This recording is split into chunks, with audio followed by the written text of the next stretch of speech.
This is Wayne with Solution to Recovery. I'm here with Joe, and we have something for you tonight. We're talking about recovery, and that's in all forms of recovery. So, me and Joe, we go way back. We've been best friends since kindergarten. Mind you, he's 48, I'm 46, so we got over 40 years of friendship here, you know, and, our friendship kind of, the way that it happened is, not ordinary, is that I used to get picked on as a kid, bullied. I was a little fat kid. I'm still a little fat kid, but I was a really little fat kid then. Joe, he was in, what was that called again, Joe? Special ed. Special ed, Joe was in, and he would get picked on as well. So he'd stay on his playground, and I didn't have any friends. So what I would do is go over to his playground, and I met Joe, Andy, and Matt. Okay, so those were the homies back then. So we used to kick it and like crazy. Joe, did people used to pick on you bad, Joe, growing up?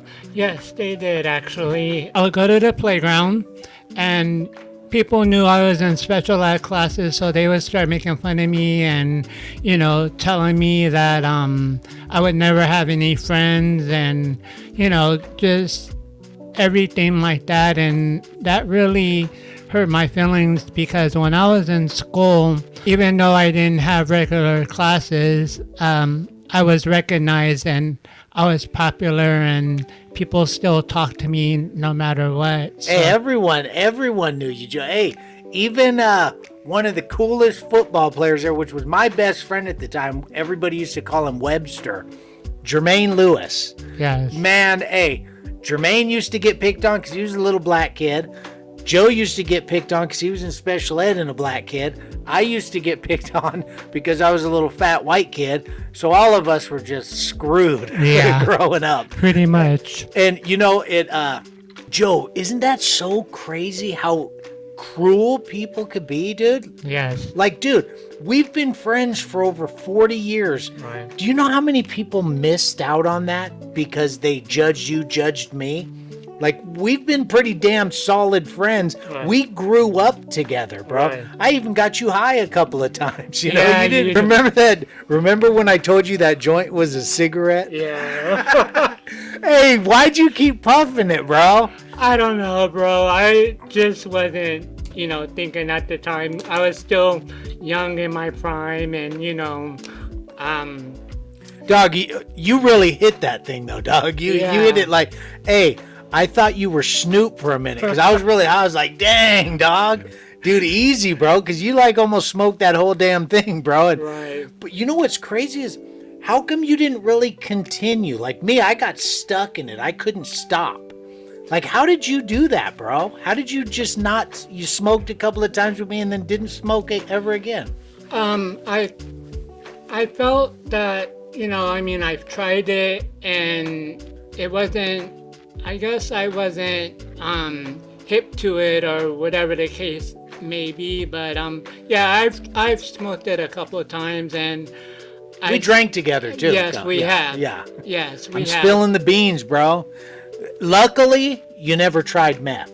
No, sir. That's what I got bad, and that's one thing I was never gonna try to trick you on or give you is because as cool as we were, dog, I was tempted a few times, bro. But dude, hey, I didn't go that far. That would have been that. Because who knows, bro? You might not have stopped. Right. You might be a meth addict right now, bro. No, I'm not doing anything right now, bro. Dude, I could never do that, bro. I felt guilty. That's why I stopped offering that to you. Because I didn't want you to get hooked on it like me, bro. Like I could not do when I start doing. I start drinking. Right. I start smoking weed. I start doing meth. Anything. I just can't stop. You know me. Yes. You know everything about me. You know what I mean? And dude. That's so crazy that out of all the people in the world, the one that stuck by me, I mean, people did after over time, you know what I mean? But when they found out the truth, you know, but so many people get talked about lies and they take little clips of your life, be cool with their friends, and they'll tear a person down, bro. And for no reason. This is what I found out. Like people that would pick on you, people that would pick on me, there was something wrong with them. Do you know things that when somebody pushes stuff off onto you, like makes you seem like a bad person, they're talking crap about you, something's wrong with them. Right. Like they're hiding something. They're not going to admit it, Right. bro. But if they're really going after you, it's like, what did they do? Right. Do you know what I mean? You know that, bro. I mean, how often did you got picked on up to your older years, right? Yeah, I did, and everybody knew I was in special ed and everything like that, and I mean, I used to get bullied by Joe Glover on the bus going to junior high and stuff. Him and Jason Dice. Jason did? Yes, Jason Dice. They were assholes then, but so anyway, I think they turned out pretty cool though. Yeah, they were cool, but they would always pick on me and stuff on the bus going to school, and just make fun of me just for the heck of it. I never understood why people do that, bro. I never could get it. Remember when I beat Bill Brown up, the bully? Yes. That was the first dude I ever beat up, right? And he'd pick on me. It was because he started picking on me and Jermaine Lewis when me and Jermaine were catching sand bees. Right. And Bill came up and kicked me in the ass. And the first time, dude, I was like in the 4th or 5th grade. And I was scared to death of Bill, bro. You know how you're scared of bullies, bro. But this is when I found the true nature. He used to pick on everyone. And I stood up and I says, "Don't ever touch me again." And Bill was all, "What are you going to do, fat ass?" Right. Dude, that motherfucker fucked around and found out. He found out quick, Joe. And I'll tell you, from then on, I found out why bullies are bullies. Is they're bullies because some of them might be able to fight and this and this. I'm not saying none of them can or anything, but usually they're cowards, bro. Right. Usually they're scared to death, and they're scared that other people will find out that they're scared. Right. So they act tough. They push weaker people around. Because I never once in my life, when I would be in jail or I never once in my life saw a bully pick on a tough guy. Ever. I've never seen it. It would always be a weaker person. Or someone they thought was weaker, and usually that weaker person would have enough and beat the shit out of them. Right. Like 9 out of 10 times would beat the shit. Yeah. And dude, I actually started feeling love and feeling sorry for bullies because I figured that out, dude. After I beat up quite a few bullies, not saying I'm some tough guy, I can get my ass kicked just as easy as the next guy, but dude, I started fighting back, and my parents put me through like karate. I'm not saying I'm badass, but fucking, and I started to be able to defend myself, and I was like, dude, this is like, these guys are like so tough, and they're like so easy to beat up. Right. Do you know what I mean? And I never, maybe for about a year, I let that get to my head, and I kind of became a bully to the bullies. When I saw them picking, I'd be like, Captain Save-A-Ho, I'd put my cape on. And, but I never was able to pretend or act like I'm a tough guy. Right. Do you know what I mean? I never could pull that off, bro. When I act like a tough guy, I look fucking silly. You know what I mean? I do. I look like a goofball, bro. So I just always remain me. Right. Do you know what I mean? And thank God for that, dude. I never took that on thinking I'm tough. Right. I still think I'm weak. I still think I'm scared to death to get in a fight. And but it brought me to care, especially like in recovery, like the meeting we just went to. Right. Like, dude, notice how I was out there talking to people that weren't cool and weren't popular. See, that's what I do. Do you know what I mean? When I see people sitting alone, like all those crowds of people, that's what they do. They'll just sit and talk and do this and then go to the next meeting and share about the newcomer and how important they are. Right. Like I actually like hang out with them. Do you know what I mean? I sit there and talk, and we were, it's not like we were talking strong recovery, like, oh, page 67 is clearly safe. No, we were talking like two humans, and I was relating and meeting them where they're at. I wasn't acting like, oh, I got 6 years now, I just took a cake for No, dude, I was acting like I had the same amount of time as they do. You know what I mean? And thank God for that, bro. What have you learned, like growing up, getting picked on, people fucking with you? What have you learned from that? I've learned that, people don't have nothing better else to do but pick on people,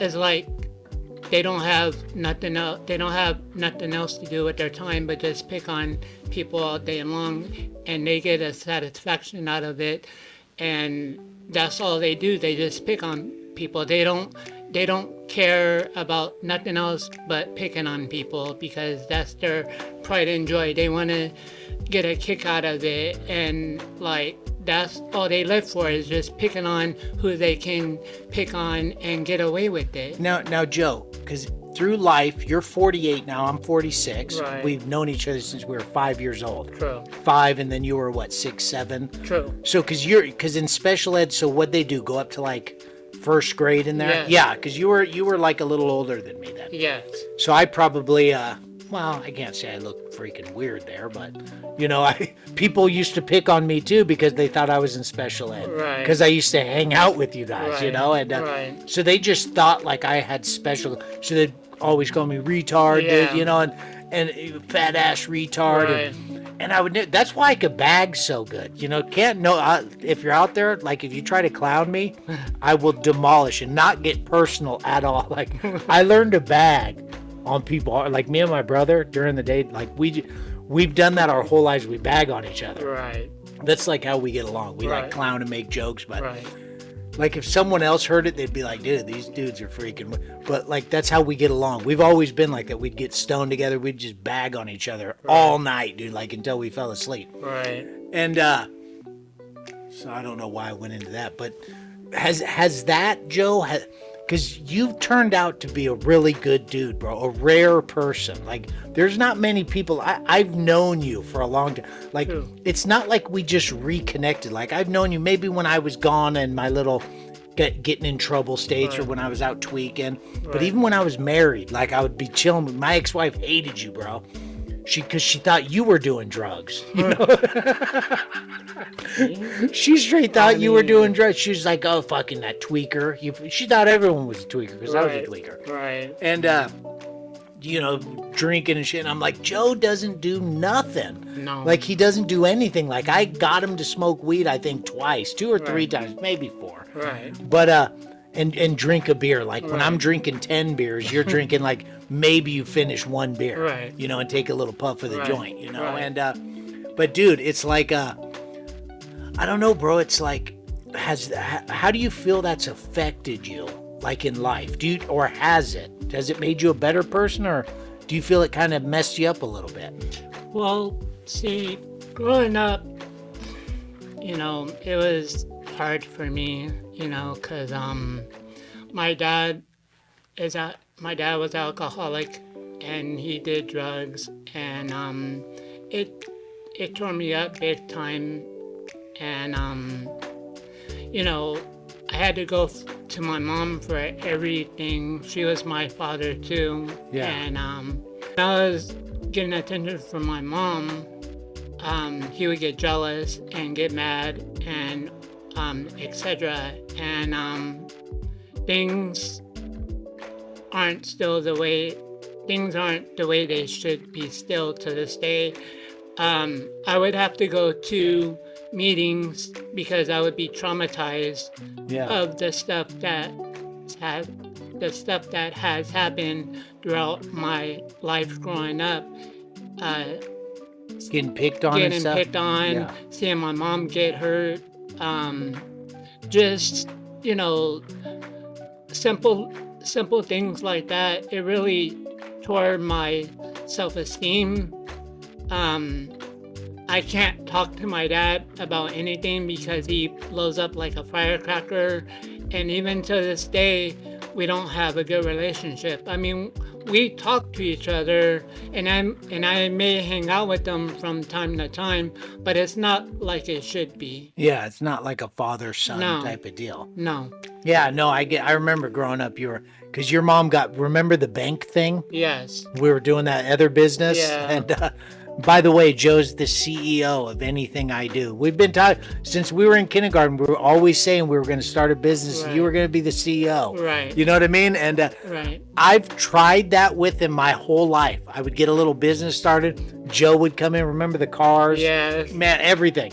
And there was a couple of businesses, whatever we were doing, and then that big bank disaster. Yeah. Man, and that it looked like I was doing something, you know, Right. and that was kind of your fault, dog. You know, Right, you right. did. Be real. You Right. know? Yeah, I'm not You gonna could lie. admit it. Yeah, you were I'm not spending gonna money lie. that you shouldn't have been, but Right. you didn't really know. You know, and I should have taken that into account Right. because I don't look at you different. Like you're used to being looked at different. Like you've been my best friend, dude, Right. since we were kids. So Right. I just trusted you with a co-signed account, you know. Right. But it looked in the end when all that blew up, Yeah. it looked like I was doing something. But remember how we fixed it at the bank? Yes. I told your mom, I was like, look, don't trip. Like Right. there was mistakes made. Right. Those overdrafts, it was into like the thousands, bro. Right, It was right. bad. Yeah. I And know. I walked straight into the bank with you. I talked to the manager, and they wiped it all clear. Right. Remember that? And I Yes, told I your do. mom. I says, look, don't trip. Like Right. we got into this. This is my boy. I'm not leaving him hanging. Right. You know, he's not leaving me hanging. I need him right now, and he needs me. Right. And we went into that bank and straightened everything. I mean, we kind of went in there the wrong way. We had a Right. little attitude. We kind of went in there like we were thugs, dog, to be Yes, we honest. did. we're kind of calling shots in there. Right. Remember that? No, but hey, they were probably looking at us like we were crazy, dude. But we were like, no, Right. they're taking advantage. Boom, they cleared it all, and Yeah. everything was good, just like I said. And we never did that again, but we tried again because the Right. cars was next. Right. Do you know what I mean? Yeah. Hey, Joe, we've been boys, dog. yeah. You know, and regardless of what happens, bro, I always told you if anything ever gets going for me, bro, you're the CEO. Your partner's like, well, not with this. Like, this isn't about money. This is about recovery, people going Right. through problems. Who knows what this will turn into? Right. But its focus isn't about making money. Do you know what I mean? Right. It's about people that are suffering, people that are going through problems, people that are in and out of sobriety, you know, whatever it may be, whatever their problem is I want to talk about recovery, Right. you know, people getting better. Right. So if you're out there struggling, if you, anything, I'm talking about from active addiction to being bullied to anything, like I've been there, like I've been at the worst. I understand. I am you, okay? I don't care who you are. I could side with that story somehow. There's a way out. Like, share, subscribe, follow, whatever it may be, to spread this awareness, spread this word. We want to get out there because we never know who's struggling out there, and that's what we want to be here for. So like, share, subscribe, and until next time.